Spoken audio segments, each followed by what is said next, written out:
नमस्कार फरीदाबाद, मैं दीपा मिश्रा। इस वक्त हम खड़े हैं सीपी ऑफिस सेक्टर 21 में और आप मेरे पीछे देख सकते हैं ग्रीन फील्ड्स के रेजिडेंट्स खड़े हुए हैं। कुछ परेशानी है और क्या है मामला जो इतनी भारी संख्या में यहाँ पर ये लोग आए हुए हैं, बात करेंगे उनसे। हमारे साथ हैं अनीता शर्मा जी। मैम नमस्कार। नमस्कार मैम, क्या है दिक्कत, क्या हुई है? दिक्कत मैडम, जो हमारे यूआईसी के जो गार्ड लगे हुए हैं कॉलोनी में, हम उनसे सभी लोग सेटिस्फाई हैं, सभी को ठीक लगा है, कोई बात नहीं है। लेकिन जो 150 रुपए पर मंथ देंगे, स्टिकर लेके लगाया जाएगा, चाहे वो कोई भी हो, इस तरीके की बात है, किसी की नहीं सही जाएगी। या तो यूआईसी ना हो, भाई कंपनी है, किस आधार पे, किस बात के लिए? मैं बस ये पूछना चाहती हूँ कि कोई बेसिक वो तो हो। अगर आरडब्ल्यूए का मुद्दा है तो सारी आरडब्ल्यूए क्यों नहीं बुलाई गई, ताकि वो जो एक मैटर बनता कि भाई ऐसे कर लो, ऐसे ये हम इस तरीके से कर सकते हैं। अगर उनको नहीं बुलाया तो एक व्यक्ति का मैं तो ये जानना चाहती हूँ कि चाहे कोई भी हो, आरडब्ल्यूए किसी की भी, कम से कम छानबीन का तो मुद्दा उठाया जाना चाहिए कि आरडब्ल्यूए किसकी है, कौन किसके तरीके से बन रहा है, या फिर कौन लोग हैं जो सिर्फ खुद ही प्रधान बनते रहते हैं। तो आरडब्ल्यूए का मतलब होता है कि कॉलोनी, जिस कॉलोनी में हम रहते हैं उस कॉलोनी का विकास, और विकास के नाम पर अगर इस तरीके की बात हो कि जिनकी गाड़ियों पर स्टिकर होंगे वो स्टिकर वाली गाड़ियां अंदर जाएंगी, अन्यथा नहीं जाएंगी। रजिस्टर में मोबाइल नंबर है, कोई आदमी दे सकता है। अगर यही मुद्दा है तो मैं एक चीज कहना चाहूंगी कि वो 150 रुपए जिनको लेने हैं या जिसकी सह से वो जो भी काम हो रहे हैं वो आप करें। लेकिन अगर कॉलोनी में कोई गाड़ी चोरी होती है, टूट फूट होती है, कोई नुकसान होता है, उसकी जिम्मेदारी और उसकी कौन लेगा? मैं बस ये मेरा सवाल। हमारे साथ हैं नेहा चौधरी जी, डॉक्टर नेहा चौधरी, बात करेंगे उनसे। नेहा जी, क्या दिक्कत हुई है? दिक्कत हमारे साथ ये है कि डेवलपमेंट हमने स्टार्ट की और अभी भी हम डेवलपमेंट कर रहे हैं। डेवलपमेंट के हम साथ हैं। सिक्योरिटी, इंटरनल सिक्योरिटी मेरे पॉकेट में 300 रुपये हर आदमी दे रहा है और वो 5 साल से दे रहा है। अभी इन्होंने क्या किया है कि जिनके आपराधिक बहुत सारे रिकॉर्ड हैं और अभी भी दर्ज हैं मामले, उन्होंने क्या किया है कि बाउंसर्स खड़े कर दिए हैं, नॉट गार्ड्स। आप जाके खुद जाके देख सकते हैं। उनका कोई आई कार्ड वगैरह है उनके पास? बाउंसर्स के पास भी आई कार्ड होता है, कि बाउंसर्स को कहाँ लगाया जाता है। गार्ड और बाउंसर में फर्क होता है। गार्ड के पास तो प्रॉपर अपना आई कार्ड वगैरह होता है, बाउंसर्स के पास सिस्टम होता है। यस, बाउंसर्स के पास भी होता है, लेकिन बाउंसर और गार्ड में फर्क होता है। बाउंसर लगाने का मतलब आप मानसिकता सोच लीजिए कि क्यों बाउंसर लगाए गए वहाँ, और हर आदमी से जबरदस्ती कहा जा रहा है स्टिकर लीजिए, और हमारे ही एसोसिएशन का स्टिकर लीजिए। हम सिक्योरिटी में बहुत, मैं इंटरनल सिक्योरिटी चला रही हूँ अपने पॉकेट में 250 फैमिली की, जो कि 300 रुपए दे रहे हैं। हम 300 रुपए यहाँ दें, हम 150 रुपए वहाँ दें। सूरजकुंड में आप हमारे पास खड़े हो जाइए कि इस टोल से गुजरोगे तो वहाँ दें। तो ये गुंडागर्दी के खिलाफ खड़े हुई हूँ मैं स्पेशली, कि ये नहीं चलेगा। और कोई भी चीज आप थोप नहीं सकते हैं। आप पूरे रेजिडेंट्स को बिठाइए, सबको शामिल कीजिए, एक बीच का रास्ता निकालिए, एक राय विचार लीजिए और उसके बाद उसको इम्प्लीमेंट कीजिए। आपके खुद इतने सारे प्रॉब्लम्स हैं, आपराधिक रिकॉर्ड है और आप सिक्योरिटी चला रहे हैं, बड़ी बात है। और हमारे साथ हैं कैलाश बैसला जी, बात करेंगे उनसे। सर नमस्कार जी। ऐसा है मैडम, ये जो हम सिक्योरिटी के नाम से, हम यूआईसी भी हमसे पैसा लेती है, इनसे रेजिडेंट से 1 रुपये गज के हिसाब से वो भी लेते हैं। मतलब किसी का अगर 200 गज का प्लॉट है तो वो 200 रुपये महीने देता है, और किसी का 600 गज का प्लॉट है तो वो 600 रुपये देता है। 300 रुपये तो नेहा की सिक्योरिटी में देना पड़ेंगे, 150 रुपये बिंदे की आरडब्ल्यू में देने पड़ेंगे, 600 रुपये हम यूआईसी में दें। तो ये कहाँ की सिक्योरिटी है, मुझे तो यही समझ में नहीं आता। और वो कहता है हमारी स्टिकर लगेंगे। अगर कोई चोर गाड़ी को निकाल के ले जा रहा था, उस पर तो स्टिकर लग रहा है आरडब्ल्यू का, वो तो ले ही जाएगा आराम से। तो कहाँ की सिक्योरिटी रहेगी? तो उसका जिम्मेदार कौन है अगर ऐसा कुछ होता है? उसका जिम्मेदारी कोई नहीं ले रहा। 15 साल से वो यहाँ पे प्रधान बन रहा है, सिर्फ अकेला एक आरडब्ल्यू का प्रधान 15 साल से अकेला बिंदे बढ़ाना है, क्योंकि लोकल वहाँ का रहने वाला है। ये सब लोग बाहर के हैं, कोई दिल्ली से आ रहा है, कोई कालकाजी से आ रहा है, कोई बिहार से आ रहा है। इन लोगों को दबा के धमका के पहले पत्थर की उगाही करता था, फिर पानी की उगाही करता था, अब सिक्योरिटी के नाम की उगाही करता है। इसका यही पेशा, और इसको सिक्योरिटी देने का, विकास करने का कोई भी मतलब नहीं है इस कॉलोनी में। अगर उन्हें 1 रुपये भी खर्च करें, इस रेजिडेंस ने, यूआईसी ने और यहाँ की जो काउंसलर है उसने मिला के ये रोड बनाई है। अपनी जेब से लोगों ने पैसे दिए। आज तक जो इसका भी रोड बनाया घर का, उसमें भी यूआईसी से इसने पीपीसी के में ही अपना रोड बनवाया है। दूसरा कोई रोड बनवाता है तो उसके लिए मना करता है कि यूआईसी को पैसा मत देना। अपने घर का रोड तो तूने बनवा लिया यूआईसी से, और दूसरे का बनाने नहीं देता, के लिए मना करते हैं। तो इसकी ये हालत है। सिक्योरिटी के नाम पे ये कुछ नहीं, सिर्फ अवैध उगाही है और कुछ नहीं है। तो फरीदाबाद जो लोग देर से जुड़े हैं उन्हें बता दें, यहाँ ग्रीन फील्ड्स के लोग आए हुए हैं, यहाँ पर ज्ञापन देने के लिए आए हुए हैं। और जी सर नमस्कार। जी, मेरा नाम प्रेमनाथ शर्मा है, मैं ग्रीनफील्ड कॉलोनी से हूँ।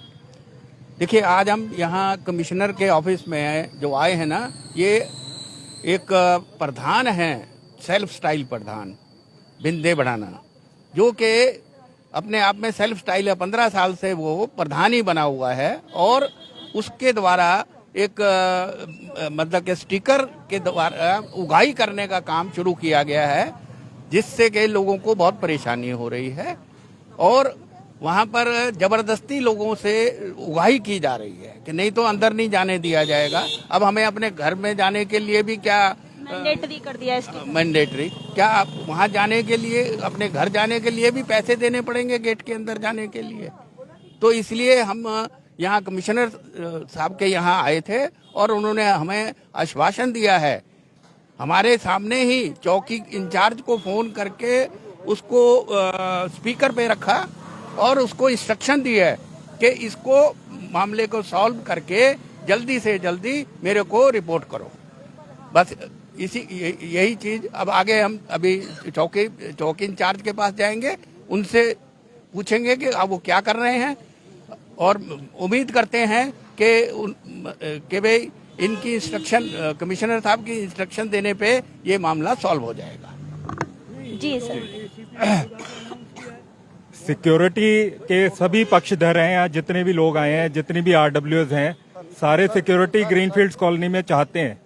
लेकिन मैं माननीय वीरेंद्र भडाना से एक प्रश्न पूछता हूँ कि ये सिक्योरिटी लगाने का कौन सा ऐसा तरीका है कि आपने ग्रीनफील्ड्स कॉलोनी की कोई मीटिंग तक नहीं बुलाई, और जिस प्रकार आप चोरी छुपे 20 सालों से जो कारनामे करते रहे, आपने ये सिद्ध कर दिया कि आपकी मानसिकता जो है वो चोरों वाली है।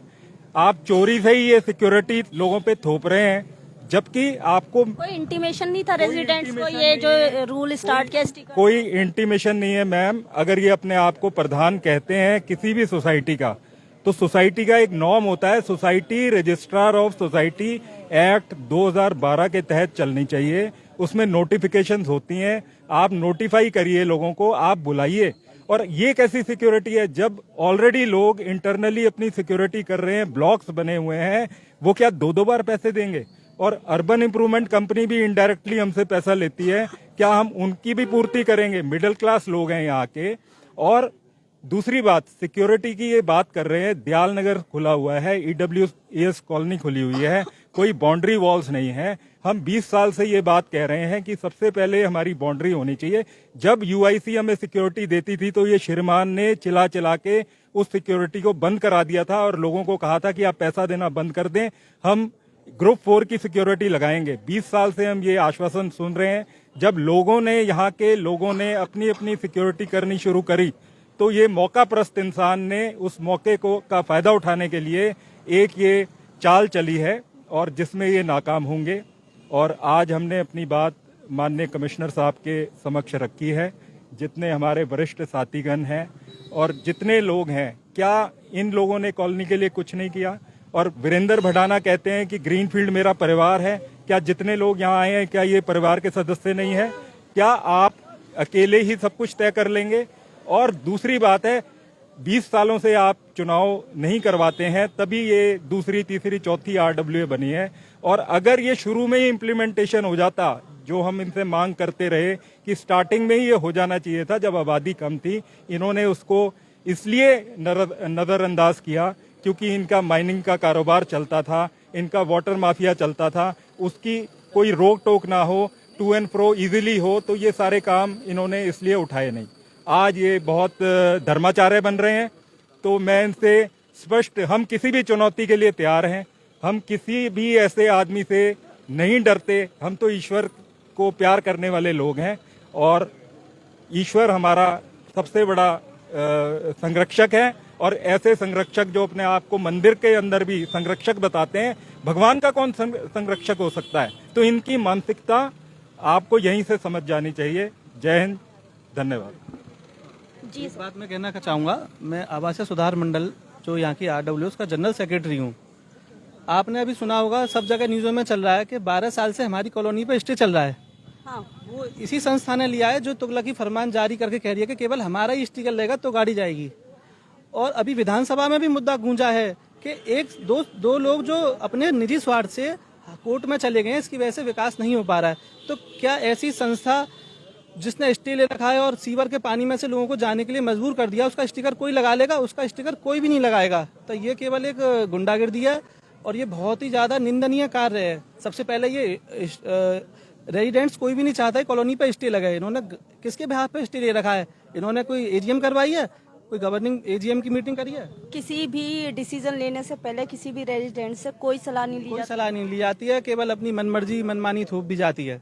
कोई सलाह नहीं ली जाती है। कोई भी रेजिडेंट नहीं चाहता ग्रीनफील्ड का वोटिंग करवा लीजिए कि स्टे लिया जाए इस कॉलोनी पे। सब विकास चाहते हैं, लेकिन उन्होंने अपने निजी स्वार्थ और गुमराह करने के लिए रूमर्स उड़ा दिए हैं सारे उल्टे पुल्टे, जिसका कोई सबूत भी नहीं है। और उनका स्टैंड उल्टा है, जो ये पब्लिक में कहते हैं कि मैंने बचाया है, जबकि ये लुट नहीं पाई तो ये कोर्ट में चले गए। इनका स्टैंड में उल्टा है। जी सर, नमस्कार। नमस्कार जी। जी सर, क्या नाम है? मेरा नाम विक्की वडाना है। ये अभी जो सिक्योरिटी का मुद्दा जो बहुत ज़ोर शोरों से उठ रहा है, मैं सिर्फ ये पूछना चाहूँगा और यही कहना चाहूँगा कि जो आदमी हमारे यहाँ पुलिस रिकॉर्ड में बीसी है, इतने उस पर क्रिमिनल केस दर्ज हैं, उसका भाई अभी जेल में है गाड़ी चोरी में, उसी को हमारी गाड़ी की सिक्योरिटी के लिए रखोगे? उसी को हमारे घर की रखवाली के रखोगे? तो ये एक बहुत मेन बड़ा मुद्दा है। लोग परेशान हैं कि रात को गाड़ी के 4 टायर गायब हो जाते हैं, तो पूछो कौन ले गया? उसमें तो इसका भाई बंद है, अभी 3 महीने से जेल में। अच्छा, तो यही मैं पूछना चाहूंगा कि अब जब इसने सोचा कि ऐसे नहीं चलेगा, तो पुलिस को अपने साथ धोखे से मिला लिया। जो कि नए नए अफसर आए, उनको ज्ञान नहीं था। नहीं तो अभी हमारे चौकी इंचार्ज और एसएचओ साहब जब उनकी रिपोर्ट देंगे तो ये सारा साफ हो जाएगा। किसी भी गलत धंधे में, चाहे वो किसी भी कार्य हो, जैसे मेरे से पहले सभी वक्ताओं ने बोला, सभी मेरे ग्रीनफील्ड के साथियों ने बोला, चाहे वो पानी का हो, चाहे वो पत्थर का हो या चोरी का हो, चाहे रेप के मुकदमे हो, वो भी इनके भाइयों पे दर्ज हैं। तो आप उन्हें संज्ञान में लें पुलिस, और उसके बाद कार्रवाई करें। फिलहाल जो सिक्योरिटी देता है इंसान, एक जगह देगा, 2 जगह, और यहाँ फरीदाबाद आपने देखा 3 जगह सिक्योरिटी दी जा रही है। और उसके बाद भी कोई जिम्मेदारी लेने को तैयार नहीं है कि अगर गाड़ी चोरी होती है तो जिम्मेदारी किसकी है। और इसी को लेकर यहाँ पर ज्ञापन देने आए हैं सारे ग्रीनफील्ड के रेजिडेंट्स हैं। जोड़ेंगे फरीदाबाद आपको ऐसी अन्य महत्वपूर्ण खबरों के साथ। बहुत बहुत धन्यवाद।